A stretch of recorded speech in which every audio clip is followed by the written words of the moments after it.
Zemin kanalı metal kasalı.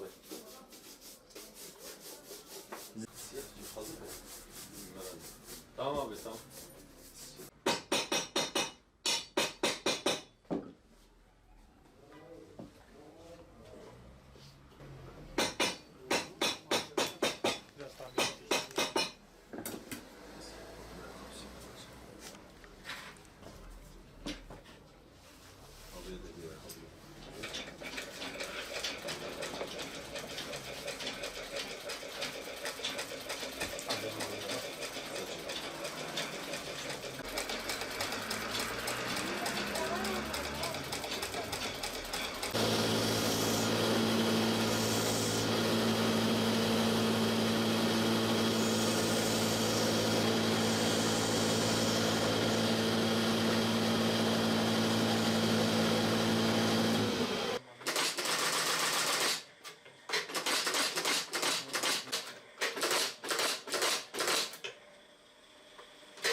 Hadi görüşürüz. Kendine iyi bak. Aklını verdin tekrardan. Görüşmek üzere.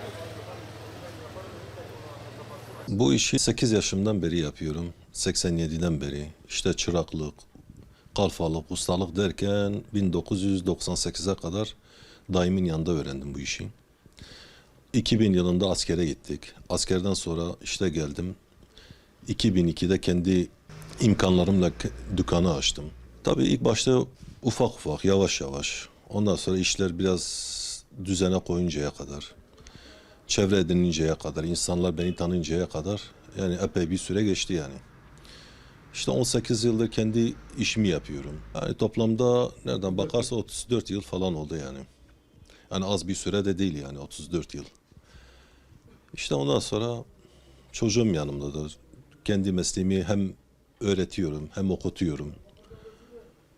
Hani gençtirler yani en azından mesleksiz kalmasınlar, işsiz güçsüz kalmasınlar. Zaten bu zamanda görüyorsunuz hani durum fazla da pek iyi değil. Nice okuyan insanlar var, üniversitede boş gezen insanlar var. Tabii gayemiz diyoruz hem gençtirler, hem iş öğrensinler, hem meslek öğrensinler, hem okul okusunlar. Artık hangi işi yapmak istiyorlarsa kendi tercihidir. Ayakkabılar geliyorlar, ayakkabı tamiridir, boyadır, çantadır, valizdir. Ondan sonra yani bir sürü ufak tefek tamir işleriyle uğraşıyoruz yani.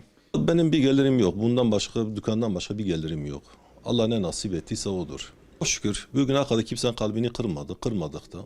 Memnundurlar, ben de memnunum. Öyle işte. Şükrü Bey herhalde 5-6 sene var uğruyorum. Bir tamir işimiz olduğu zaman uğruyoruz.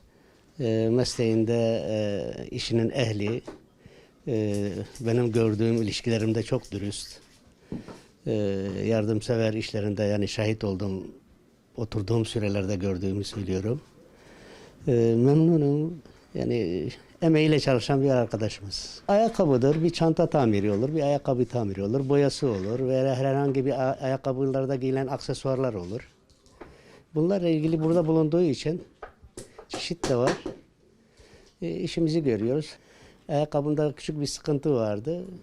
Halletti. Yani en azından o ayakkabıyı atmadım. Hale getirdi. Memnunum işinden. Zaten memnun olmasam birkaç sene devam etmezdim. Biz buranın müşterisiyiz zaten. Mesela müşteriler bize bazen ayakkabılar getiriyor. Eskidir ama garantili olduğu için bak sıfır gibi gözüküyor. Abiyi 10 yıldır falan tanıyoruz zaten. Uygun bir fiyata yapıyor zaten. Memnunuz zaten ondan. Gayet de işinin hakkını da veriyor.